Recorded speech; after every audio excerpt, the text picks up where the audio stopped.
Hi, you're listening to It Happened to Me, a rare disease and medical challenges podcast. The mission of our podcast is to support you, our listeners, and to create community as you confront the toughest challenges in life. All of us will experience health hardships. The real question is how we adapt. That's the focus of It Happened to Me, which wants to help you overcome limitations and live a full and satisfying life. Drawing on their own health challenges, co-hosts Kathy Gildenhorn and Beth Glassman interview guests who share stories and research to help you succeed in the face of difficult health obstacles. It happened to me. I'm not alone, and neither are you. In this podcast episode, we have the privilege of welcoming Ryan Hodgkinson, a highly esteemed Pilates instructor and fitness expert. Ryan's journey into the world of Pilates began with a personal struggle with Crohn's disease. I would like to disclose I am a Pilates client of Ryan's. And if you live in the DC area and are looking for an instructor, I would highly recommend Twist Pilates. Ryan is a skilled Pilates instructor and is extremely careful to ensure no injuries occur. Ryan was introduced to Pilates by his sister Heidi, a licensed physical therapist and a Pilates instructor. Ryan quickly recognized the profound benefits this practice offered for overall health and fitness. Since completing his comprehensive Pilates certification in 2008, Ryan has dedicated himself to teaching Pilates full-time, drawing from over 2 decades of martial arts and personal training to craft customized programs tailored to each client's unique needs. Thank you so much, Ryan, for being a guest on It Happened to Me. Well, thank you for having me. Pleasure. It's a pleasure, Ryan. So let's start out at the beginning with a definition of Crohn's disease for those who may not understand the condition. Okay. Well, Crohn's disease is an autoimmune disease. It's an inflammatory disease of the bowel. It will cause swelling of the lining of your bowel. Usually it can affect anywhere along the digestive tract, but it affects the small intestine. And it can work its way into the deeper layers of the bowel. So we can go all the way from, like I said, your ileum through to the anus. Is this a painful condition, Ryan? It's very painful. Well, it can be a very painful condition when you're in a flare. Yes. Yes. So what would the symptoms be? The symptoms can vary, and they'll vary greatly from person to person. In general, what you'll start to see is people have diarrhea. Oftentimes they'll be accompanied by fevers and fatigue. Chronic fatigue can be symptoms of the disease. A common one is abdominal pain and cramping. It's a good sign that you're usually a sign that someone's in a flare. There might be blood in the stool. There can be sores around the person's mouth. You tend to see a reduce in their appetite, and weight loss is also very common. And then they're going to have oftentimes pain and drainage around the anus due to fistula formulations. Basically, we'll have tunnels that will develop from the skin down into the anus, and then that will become infected and it can cause either fissures or fistulas, which can be extremely painful. Oh, my. Wow. So how's Crohn's disease typically diagnosed? So there's usually steps that they'll go through to diagnose. Starting usually with a blood test. From there, they will oftentimes order an MRI. And then it's a colonoscopy that will usually actually determine the actual diagnosis. Crohn's disease, yeah. Yeah. Well, can you share with us your diagnostic journey? How long from when you began until you were actually diagnosed with Crohn's? So I had quite a bit of a journey. So because I developed symptoms at a very young age. So a lot of the doctors, especially How young? started to develop symptoms when I was 10 years old. So this Oh, is right my. around 1980. And a lot of the doctors Wow. hadn't seen these symptoms in a young person. So, they were off telling me to take Pepto-Bismol, Sure. certain things they just really didn't know what to do. Right. And I saw a number of different specialists, until it took them about almost 2 years before a doctor suggested I see a gastroenterologist who did the colonoscopy and confirmed the Crohn's disease. Wow. So, Ryan, you had to have a colonoscopy at 12. Yes, I believe I was 11 or Oh, 12, right around somewhere in that age. yeah, you have to be the only one in your class who had to have gone through that. Oh, I didn't really bring it up, so I'm not sure. It yeah. wasn't really a topic of discussion in fourth grade. No, no. So, So, what um, are the causes for Crohn's? we're No? not 100% sure. There's different ideas. So the exact cause isn't known, but there are factors such as stress and diet that can aggravate your Crohn's disease. And then there's a couple of factors that can play a role in its development. Your immune system. It's possible that the virus or the bacteria may trigger Crohn's disease, but no such virus has been identified. So these are just kind of theories that people have thrown out there. It could be an atypical response, just causes the immune system to attack the cells of the digestive tract, along with any kind of invading microorganisms, or that they're supposed to be fighting. There's also a belief that it might be hereditary.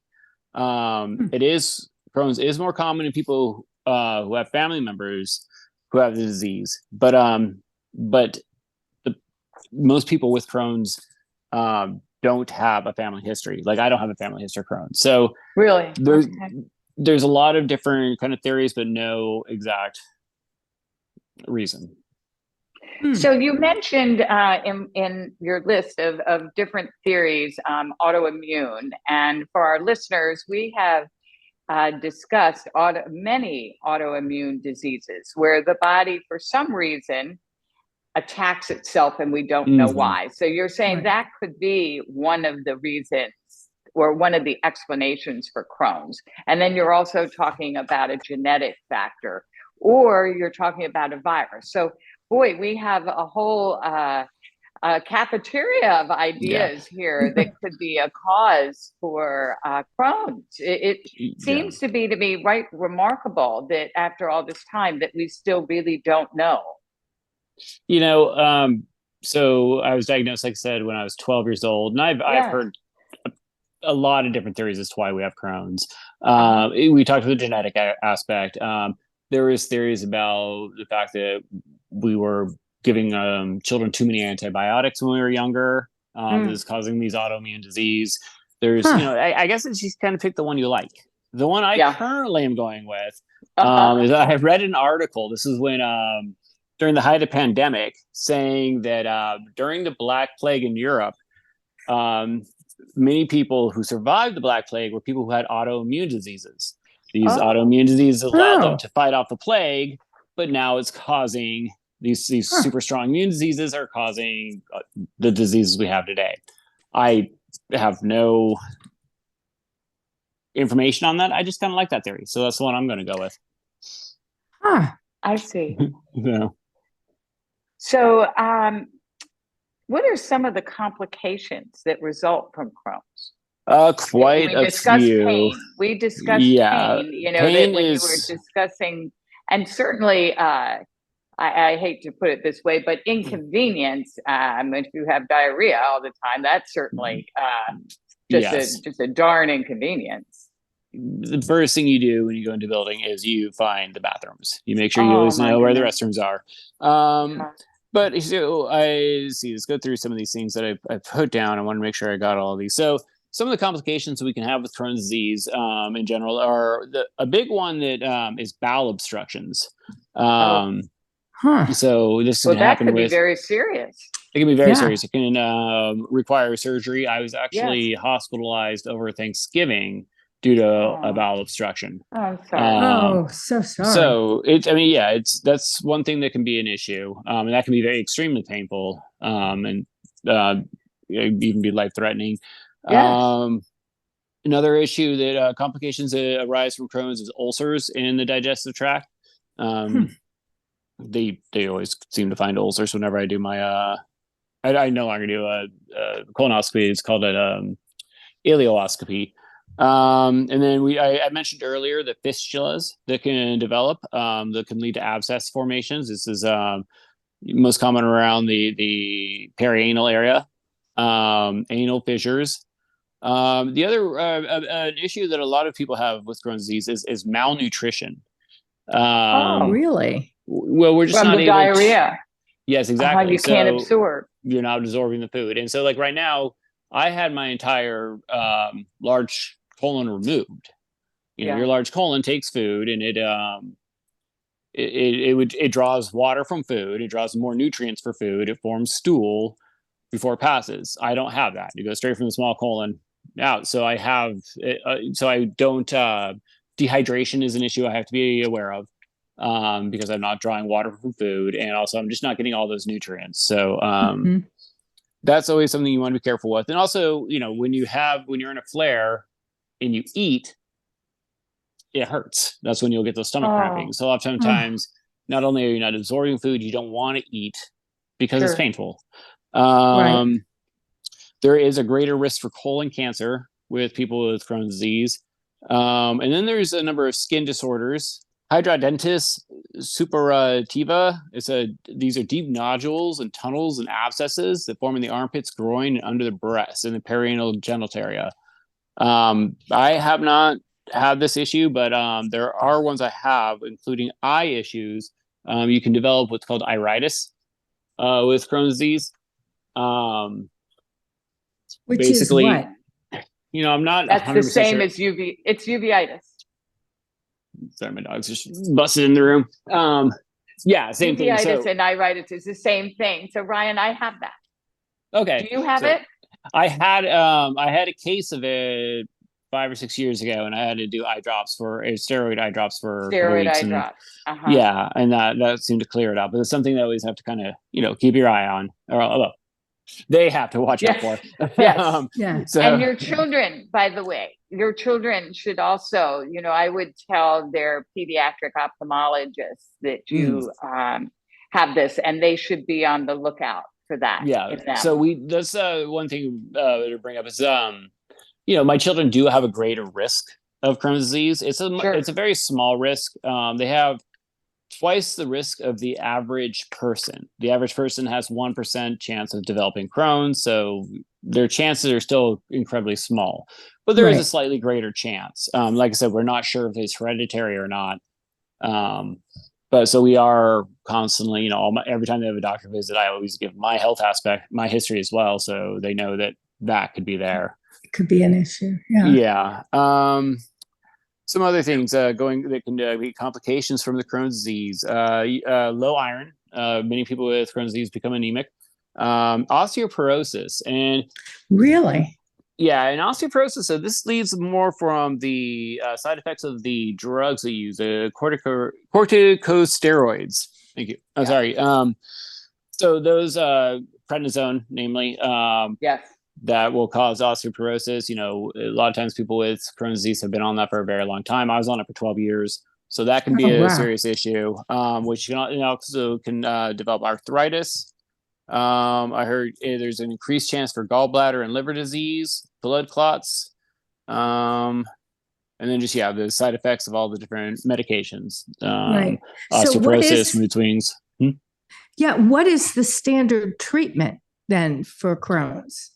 So standard treatment, it's changed a lot in my lifetime, which is a good thing.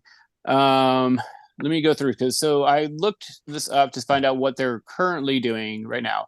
So the main one is they're giving people the same drug they were giving me, the anti-inflammatory, the corticosteroids. In my case, it was prednisone. I was on it from 12 until 24, varying dosage, anywhere between 60 to 20 milligrams per day. And then now they are trying to move into immune system suppressors. This would be like Imuran, methotrexate. Those medications. I did try those when I was younger. I didn't get a great response off of them. But since then, since I've had my colon removed, they've developed a number of biologics, and these target the proteins that are made by the immune system. So this is like Humira. These are the ones you see the commercials for all the time. Right. On TV. Yeah. So, but why immune suppressors? Because it's your autoimmune system. So your immune system is attacking the lining. It's overworking. Oh, it's gotcha. So we're trying to autoimmune issue right. that your immune system over responds and attacks the part of the body. Mm-hmm. And that's one thing that, when I was doing my research, now that we mentioning it, I forgot, is with those immune suppressors, I was on a number of them for years. One of the side effects is you get a cold that might just last for a very long time. Wow. I'd usually have to go get on antibiotics for any kind of, cold or anything like that, or it would just linger. So that's the basic. And then if it becomes more serious, so going along with what happened with me, then they start to cut out parts of the colon. I started so I developed the fistulas, around my perianal fistulas when I was 17. Wow. So they tried to bypass it when I was 17 by giving me what's called a loop ileostomy. They take your ileum and they take it up and they fold it and they cut one end of it and they pull it out through your stomach, and that forms a stoma, and then you have an ileostomy. And the idea is it's temporary. I had that for about a year, and then they took it down. And while they do that, they were, cleaning the fistulas, cleaning the wounds, hoping that they would heal. They took it down. Did they heal during that? Was that a good theory? They looked like they healed. We thought they healed. They came back. And so the following year I had a temporary colostomy. The thought being that, well, we don't need to block the entire ileum. We can maybe just block, right above where the abscesses are. I had that for about 6 months. And then again, they decided to take that down. Because it did not work? No, again, I thought the thought was that it did work. The fistulas, okay. Yeah, they looked like they had healed. They were healing. Then I went to college. The fistulas came back when I was in college, but I basically at that point was like, I was just going to live with them because I didn't want to have an ileostomy. So and it's painful. So what you're describing is very painful. Very painful. Very painful. But your quality of life. It was a quality of life thing, but I really didn't want to have another ostomy. Right. Were you open with your friends about this? What was not it like at all at this point? Not at all. No, this point. I mean, they knew I had Crohn's disease, and they knew I had to use the restroom a lot because I was constantly leaving to use the restroom. But they didn't go. That's it. What about in middle school and high school? Again, same thing? I kept it very much to myself. A few of my very close friends knew. But I really kept it to myself. I didn't really, it's such formative years and it's such hard years, and junior high, especially, you're just trying to fit in. And the last thing you want to have is Were you in therapy? Was there any support there? Because it had to be so isolating on one emotionally. My support was, like I've said, I had my support system was my family, my mother. Right. We didn't really do therapy at that point. Therapy didn't come into much later. I kind of sought that out a little later. But yeah, so going back to college. And then it was after when I went to grad school that eventually it just continued to get worse. And that's when I went to go see a specialist at UCLA who was supposed to be the top of the field in this type of surgery. And he basically told me that I had to have a permanent ileostomy, that it was too far gone. There's no saving my colon. And that's when they And you were how old then? At that point, I was 24. Oh boy. So, and that's when they cut it all out. So, but at first, and I was very depressed because all the surgeries up until then had been trying to avoid this major surgery. Yes. And I had a really hard 2 years. I left grad school. I had, earned my master's, but I was very depressed, not happy, didn't want to be there. Went through a lot of things, but now I'm very happy that I made that decision and that happened. So, as time passed, and you get over it, there's most people that I've talked to who had their colon removed or have to have an ileostomy. There's like a 2-year period of kind of adjustment. Really?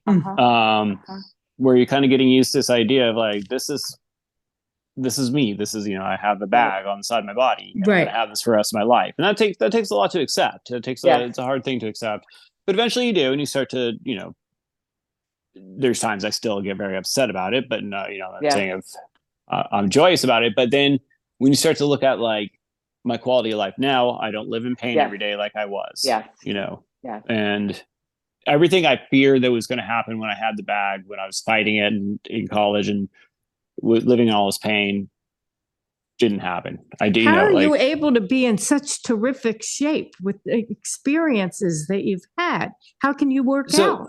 So I talked to Beth about this a little bit. One thing that my gastroenterologist told me when I was 12 years old and they put me on prednisone, he told me these drugs will weaken your bones and weaken your muscles. He says, so you always need to do resistance training. So at 12 years old, I was doing push-ups and sit-ups as much as I can. Goodness. And what I found, though, is, Crohn's disease made me feel very weak and fragile. And so exercise was very empowering. Mm-hmm. If I do a bunch of push-ups, well, I feel really good about myself. I don't feel weak. And so exercise always kind of gave me that sense of, like I could be strong. I could be, the normal kid, or quote unquote normal kid. And it was a lot of ups and downs because I'd exercise, I'd be feeling, healthy and work out, get in good shape. And then you'd have a flare and you'd lose everything and you'd be hospitalized. And it was kind of this constant up and down. And unpredictable. And very unpredictable. Unpredictable and you have no control, right? Oh yeah, very unpredictable. When I was when I was 17, I was planning on going to Japan to compete in a karate tournament. Oh. And so I was working that summer. I was shoveling asphalt was my summer job. That'll keep you in shape. Yeah, keep you in shape and training. And, but then right before I was supposed to leave, a flare happened. And so it all, that's the unpredictability of it. Yeah. But that's one thing that's nice about now that I've had my colon removed. It is much more predictable. It is more. So there is unpredictability. Like I said, I was hospitalized over Thanksgiving. There's a case, but it's much more predictable than it was. Is there something that you can point to that would be a trigger? Stress is the biggest trigger. Is that for me? Flare-ups generally? For me, everyone. So people can be very different. So so diet can really affect some people. I was going to say, food. Are there foods that you should eat or avoid?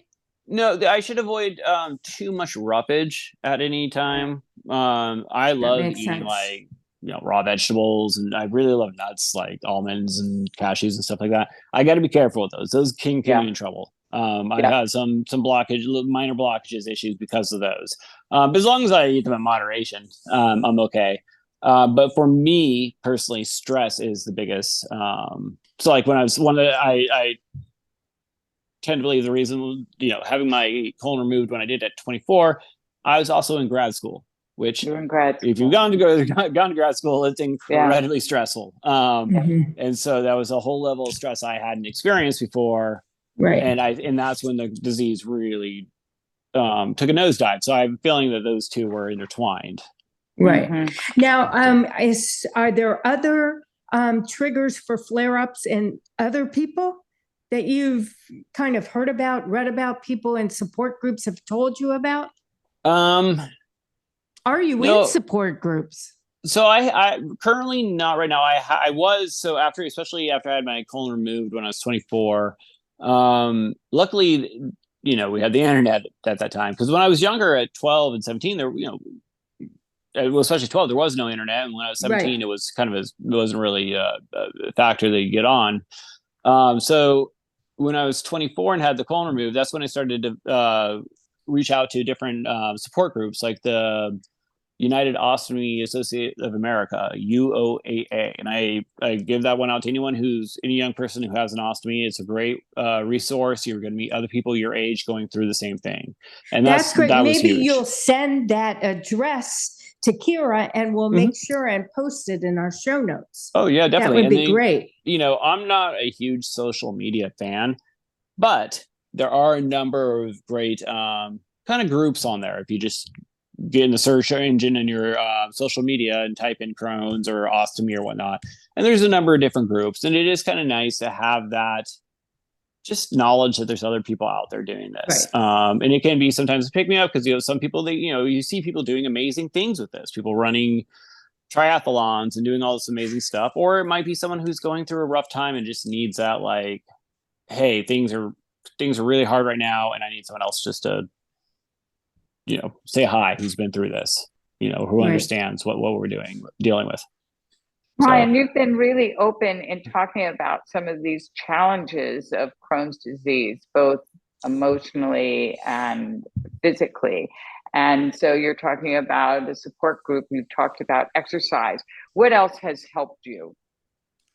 So these challenges, you say the up and down, and obviously the depression that came. I mean, if you're constantly, you were looking forward to going on this trip to Asia, I can only imagine, and darn it, you can't go. And you just, the disappointment has to have been tremendous. Yeah, there were some, there's definitely very low times. So some of the things that, you have to fall back on. And as I was saying, I'm very lucky that I had a very strong support system. My mother was always there for me. She's always been kind of my rock through all this. She was, she oftentimes had to be the bad guy, the one who would force me. They tried a million different diets when I was younger, trying to, cut out different foods. And she was the one who forced it because, we had to try it, and so 14-year-old saying, well, no, you don't get to eat, red meat. Or I think at one point I was on a diet where I ate no red meat, no raw fruits or vegetables, no whole wheat, or no whole grains, and no dairy.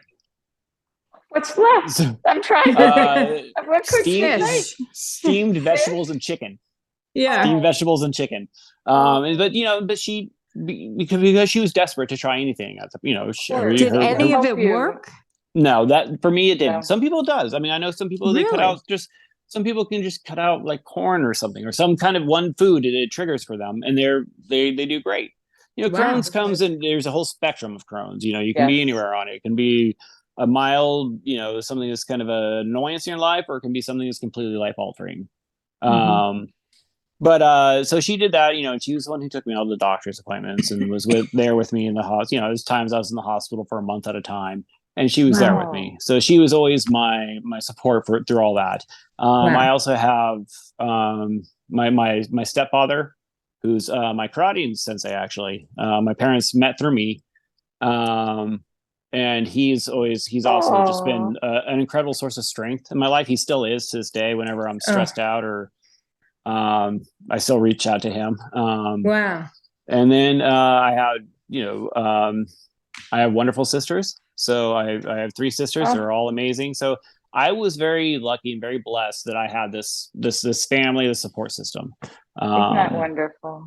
So that was a big driving factor. Well, it got me through a lot of what I was dealing with. I've got to ask a few things about in moving forward, but I want to know how advocacy has helped you cope with Crohn's. Any form of advocacy in your healing process that really made a difference in your attitude or your approach? Yeah. So, I mean, this is, I was talking about, this is, I believe my 3rd podcast that I've spoken about. That's great. Wonderful. Different aspects of Crohn's disease. The other ones were more dealt with, like the exercise, and what I did with that. But, just talking about this, I always find it's very therapeutic. It's talking, I always say you should talking to a counselor. Oftentimes when I talk it through and you kind of think about like, oh yeah, you did go through some hard things, but you came out and things are, when you talk through and you realize, okay, I was able to do these things and take these steps to work through it. So for me, that's very helpful. And also just when you say counselor, do you mean therapy? Yes. Yeah. Okay. Big advocate for therapy. Yeah. Or I just, therapy, talking to someone, the psychological aspect is something that needs to be addressed with any of these diseases. So, that should be a part of your health journey, I believe. Right. You can't separate what's going on in your body and what's going on in your brain. Right. And I like where you went with the concept of exercise earlier on this conversation. But speaking of a health journey, how did your health journey influence your decision to go into Pilates as a career? Okay, so my story with Pilates is going back to a couple of different things. So the strength I have from my support network, my sisters. So after I had my large colon removed, I was in graduate school at the time. I had just earned my master's, but I was very depressed. I was in a PhD program, and I decided to leave. And I moved back home to my parents' house in Idaho, and I was very depressed. And I was cleared by my doctor to start exercising again. And they didn't really give me any kind of guidance or whatnot. Okay. So I went back to what I had done before, which was lifting weights. Right. Not understanding that when they, cut your stomach or give you an 8-inch incision, they're cutting all these muscles, all your core muscles. And so I had nothing to support myself, these weights that I was lifting. So I very quickly ruptured my L4, L5 vertebra on my back. Oh, no. So my sister Heidi, who my middle sister, who's always, again, been a great support throughout my life. She is a physical therapist, and she's also a Pilates instructor. And she was living here in DC, and she said, well, why don't you move out here? There's a lot more jobs for people who have a master's degree in history than in Idaho. And while you're here, though, you need to do Pilates. This is something that's going to really help your back and help you in pain. Because I was at the point I couldn't stand up straight. I was pretty hesitant, what is this Pilates thing? But I started doing it, and I just felt amazing. It really just turned my life around. Wow. I went from, feeling very weak and, like I said, I couldn't really stand up straight to regaining my life in a way, regaining my physicality. Within a year of starting Pilates, I ran a marathon. Wow. So this was pretty that's life altering. Yeah, absolutely life altering. So, go from being in pain, I still have pain from time to time, I still, Crohn's disease, you still have pain, but now I'm able to handle it a lot better. Right. Does Pilates help people generally with chronic back pain? Oh, absolutely. A lot of my clients, I would say half my clients come to me with chronic back pain. So finding, strengthening the core muscles, finding which muscles there might be some tight muscles that are pulling on your back. So a lot of it, just kind of, it's kind of like putting together a puzzle. As far as my job goes, looking at the body, looking at what might be causing that back pain, or how can I give you exercises that could help you? And I really enjoy that. I found that it's something I didn't really think I would enjoy, but I love that aspect of it. Just trying to help people with that. So that's fabulous. What makes you such a great Pilates teacher? I think that well, thank you. Each client is unique and individual, and you look at each client and then come up with a plan for each individual person's needs, because each of us has something. Yeah, everyone has that is bothering us. Yeah, we each have something. There's never it's not tabula rasa when the person comes into my studio. It's not a blank slate. There's a whole history of life that we need to work with. So I want to give you this opportunity now to just dispel every misconception that people have about Crohn's. Can you just debunk these, please? Well, so, about Crohn's itself, I don't know too many wild misconceptions people have. People just don't really know much about it. Right. They know it's changed. So when I was 12, or I was first diagnosed, and I say I had 12, I had Crohn's. People had no idea what I was talking about. Now, when I tell people I have Crohn's in a group, someone else knows someone.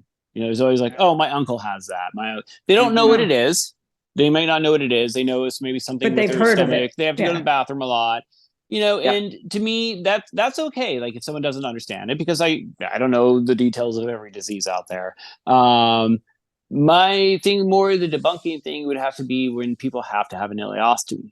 That's where things change. That's where you do get a lot of stereotypes, a lot of people thinking you're not capable of doing things. And this is not only other people, but people with the ostomies themselves.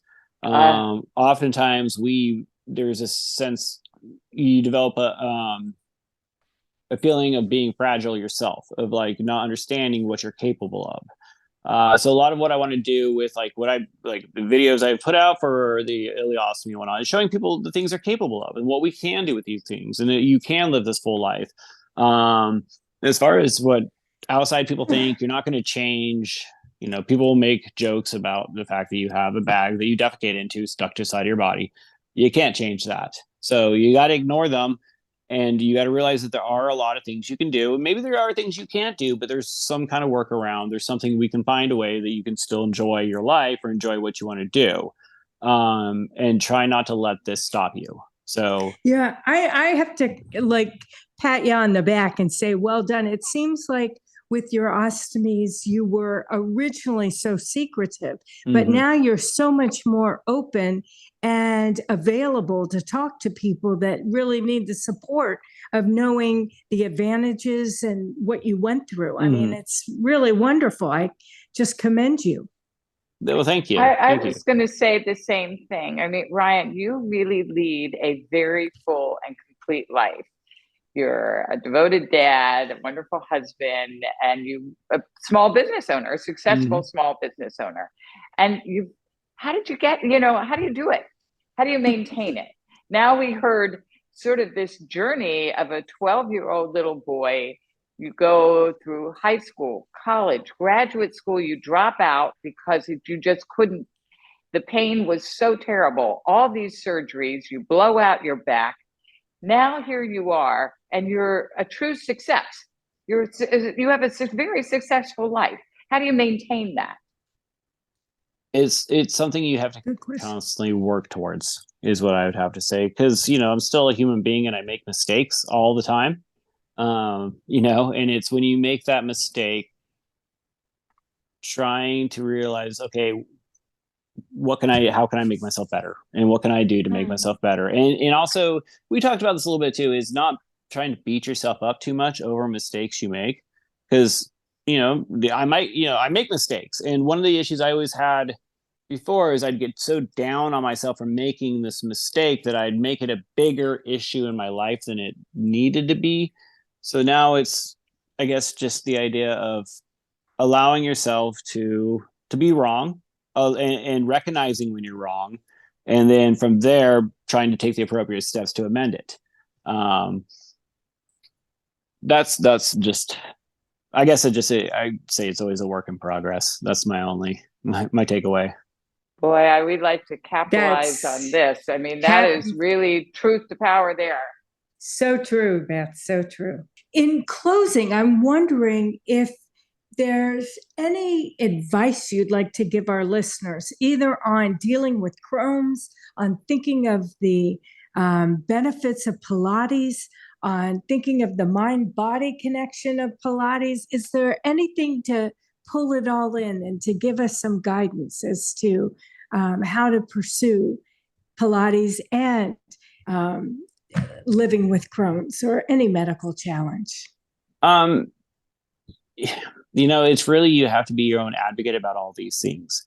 You're the one with the Crohn's disease or any disease, and you guys know this with disease. You have to advocate for yourself. You have to be the one who, you have to be the squeaky wheel sometimes with the doctors or with, the medical system, whatever you're dealing with, to get the treatment that you need. You also have to be that with yourself. As far as, trying these things that maybe are a little scary. Reaching out there, being, as far as advocating for yourself is saying, like, I can do this. I can try a yoga class. I can try a Pilates class. I can try painting class. I can do these things that maybe I didn't think I can before. And even if I can't, maybe I can find a walk around or, work around. So it's just this idea of, it sounds cheesy, but just believing in yourself and knowing that you can still try these things. Doesn't sound cheesy at all. It sounds No. so important. So Very important. Ryan, thank you so much for being a guest today. I have to say, I can tell by Kathy's comments, and I share them, that we both admire you so much. You've been through a hard journey, and yet you've come out with this very positive attitude, which I think really explains your success in life. And this idea that maybe forgiving yourself, if you forgive yourself, then others will be there with you. Mm-hmm. But lucky you have such a strong family and strong support system. But I truly admire you, I truly admire you. And I just wanted to thank you so much for sharing your time and your story with us today. And again, but for both So of you guys, true. I want to thank you guys for doing this. This is just it's so wonderful. It's so helpful to people, of every walk of life. As you're saying, everyone has something, and it's always nice just to have someone else to talk to about it, or just to listen to other people talk about it. And I really think what you two are doing matters a lot. And so I just want to say thank you. Well, thank you. for I this. mean, So- thank you. That was so nice. But I can't thank you enough for being here. It's been Yeah. very inspirational. Thank you. Very. Well, thank you so much. Thank you for listening to this episode of It Happened to Me. We encourage you to learn more at ithappenedtomepod.com. Please use the contact form on our website to submit your guest suggestions, comments, questions, ideas, and feedback for the show. You can also email us directly at ithappenedtomepod@gmail.com. We would really appreciate it if you can leave us a 5-star rating and review on your podcast app like Apple or Spotify. This helps others in the rare disease and medical challenge community find us. It Happened to Me is created and hosted by Kathy Gillenhorn and Beth Glassman. I'm Keir Deneen from DNA Today, and I serve as our executive producer and marketing lead. Amanda Andrioli is our associate producer. Ashlyn Anokian is our graphic designer. And remember, it happened to me. I'm not alone, and neither are you.